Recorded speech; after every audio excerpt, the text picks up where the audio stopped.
is going on, guys? This is Spade. This is going to be another car vlog back in the BMW 540. I just hosed off, so it's a little dirty. We had some tornadoes and shit out here last night in Texas, and hail, really big fucking hail balls, hailstorms a couple of days prior. So right now Texas is in its moody state. As you can see out the window, blue bonnets are blooming. They probably got another week or so. What the fuck? They got probably another week or so left in bloom. They don't stay bloomed for long. They're not in season a whole lot. But I'm on my way to work, same as usual. It's about the only time I really have time to do these, is when I'm on my way to work. And I thought I would hop in the car and talk a little bit about some stuff I got going on. So, in one of my videos, I mentioned recently that my wife ran over me in a go-kart. So, last Friday, we went to a car meet with some buddies out in Frisco, Texas, at the Renegade Unleashed car meets. And they do this at Pole Position out in Frisco. It's a big-ass parking lot with go-karts and shit. And the go-kart's indoor. It's indoor go-kart racing. So, me and my wife decided to go do this. Some dude had a terrible line coming into a hairpin and hit my wife, and her cart ran into my cart and then up over me.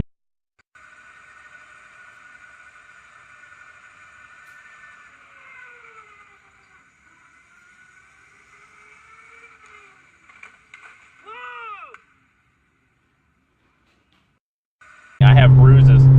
You probably can't see them that well, but I have bruises on my hand, my elbow, and then also my arm. Let's see if I can get over here in front of this diesel. But it's got some shit going on. But one of the guys had a GoPro on and he was recording. And I thought about taking mine and recording as well, but it didn't work out that way. But he was recording and he got the whole thing on video. So I'm probably going to clip that from his Facebook page and put it in here so you guys can see what was happening. Because it was nuts. It was crazy. But that's really all a bunch of stuff that's going on right now. As you guys can see out the front view, we got the Sabon carbon fiber hood on. Looks fucking sick. I love the new profile of the car. The carbon fiber hood looks great. The carbon fiber trunk is fitted, looks amazing. There's only really one big flaw in terms of the trunk. And the trunk flaw is that to get the license plate lights to fit, they siliconed them in. They put black silicone on there and siliconed them in. So if a bulb happens to go out, I have to maneuver my hand through the back side of the trunk, get the bulb out and put it in. Whereas before you would just have to slide it over and pop it out from the outside of the trunk. So now, since they siliconed it in, I can't do that. So I'm not sure why they did that, but I guess it was the quickest way, you know. They promised me same day turnaround and they had it done in 3 hours. The fitment is perfect. I can't complain about the fitment of the trunk at all. It looks great. I get a lot of compliments on this car wherever I park it, especially from BMW people. I was driving down the highway Saturday, as a matter of fact. It might have been Sunday. It was Sunday. And then this dude honked at me and I was about to be like, what the fuck, man? And it turned out he was just holding the thumbs up out the window, like, on the car. I was like, oh, okay, cool, no big deal. And then while I was sitting at the turn signal light, actually right here at Town East Boulevard in Mesquite, I was sitting at the turn signal light to go into Chipotle, and this kid in an E46 BMW, kind of not in the best upkept condition, like, he pulled up and he was damn near drooling, hanging his head out the window, creeping slow as fuck, peeping my car, you know. And that's a good feeling. As a car guy, that's a great feeling whenever someone makes a ridiculous amount of effort to keep staring at your car. And I love it, man. Like, this car has brought me more likes, more thumbs up down the road, more honks like, hey, I like your shit, than any of my other cars that I've built. And I don't know what it is. It's just something about a clean, slammed sedan. It's just, you see coupes and two-seaters and stuff like that all the time, but a functional, slammed sedan, it's hard to see nowadays, especially in a BMW aspect. I'm gonna let this diesel in. I'll let you in, buddy. Come on. You want it over? All right, whatever. He had his blinker on. I was trying to let him over. And I really been wanting to leave the cameras in the car and do some like daily observations and stuff like that, because I've seen some shit, man. I've seen some stupid shit lately on the roads. Like just yesterday alone, I saw 3 different people driving the wrong way down main roads, you know, and they were all out of towners, you know. Like one of the cars was from California, a different car was from like Arizona. And where I live in town, it gets kind of funky if you're not from here, but they do have signs that say, hey fucker, wrong way, you know, that you can pay attention to. It's pretty stupid. But and then me and my wife officially got married last Monday on the March 20th. And then the Saturday before that, for my bachelor party, I was actually coming this same direction to pick up a buddy. Sorry.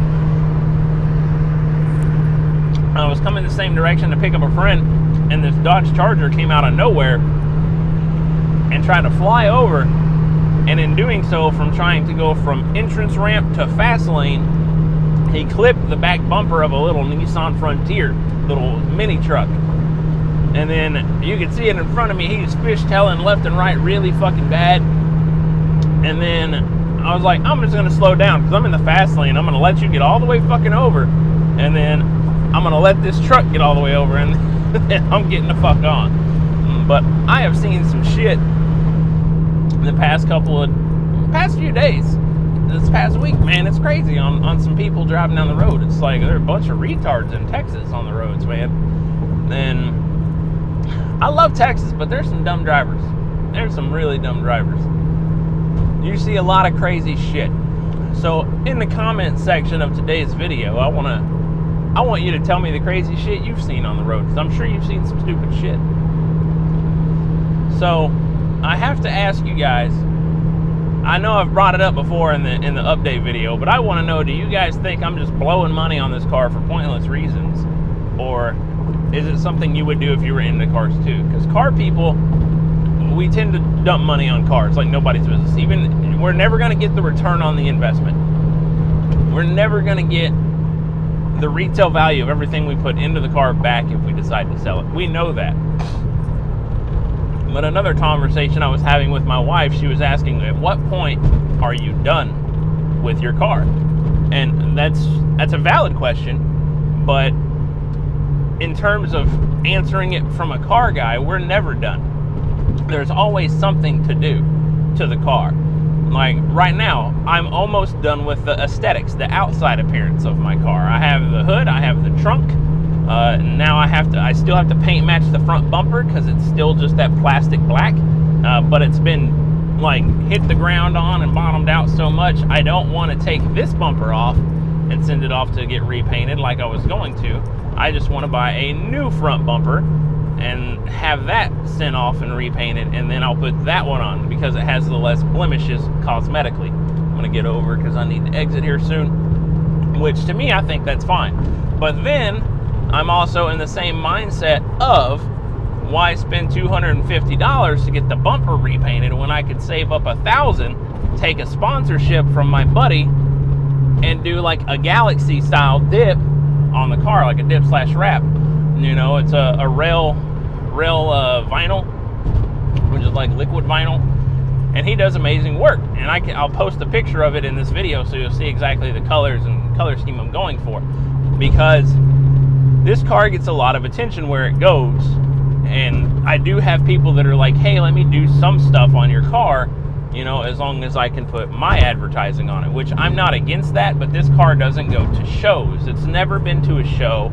It goes to car meets and parking lot meets, parking garage meets, and stuff like that. It's never been to a legitimate show.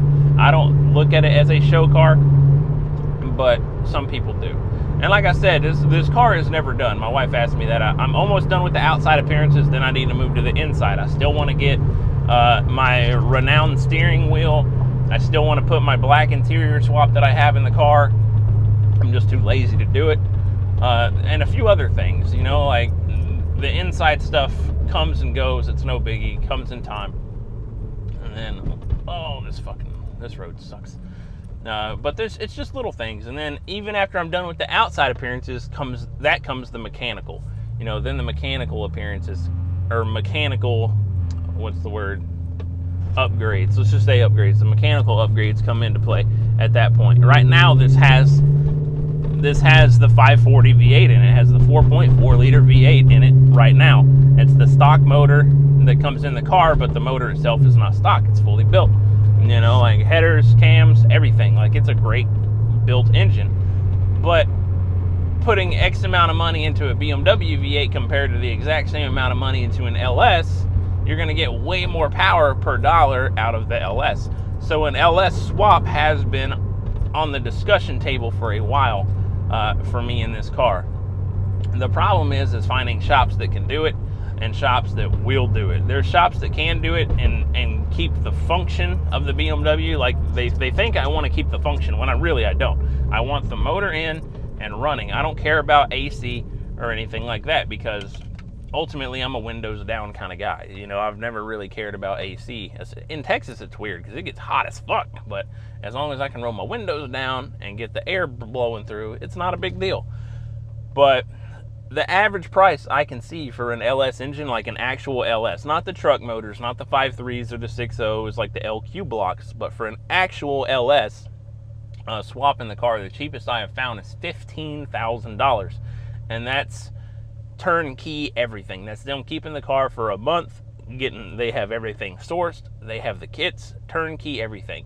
Now, if I want to take it to Vorschlag over here in Plano that pioneered the LS swap in the BMW and have them do it, which I talked to them, I'm looking at $40,000. That's not even for a built engine. That's just to put it in and get the gauges, the AC, and everything working, which I don't care about that. Like, because what's going to happen is once we put the LS in, what's actually going to happen is I'm putting like a Motec system management or a race pack system management in the cluster.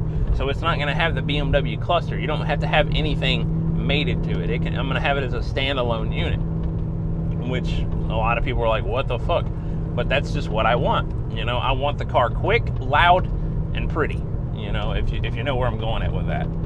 But that's how I feel about the things. Car guys know your car is never done. There's always something new. Like, I'm still on the lookout for new wheels. I'm thinking about the white Cosmos XT-005Rs. Like, I'm looking at those hardcore because I think they are beautiful and they're really lightweight. So I'm just not sure of the offsets I would get. I'd probably get by 18 by 10 all the way around and just raise the car a little bit just to give it a little bit meatier, meaner look. But that's just what I would do. I mean, I'm not 100% sure. But that's it, guys. Thanks for watching. Let me know your thoughts on the questions I stated in the video, and let me know if you're a car guy, if your car is ever done. Thanks for watching, dudes. See you later.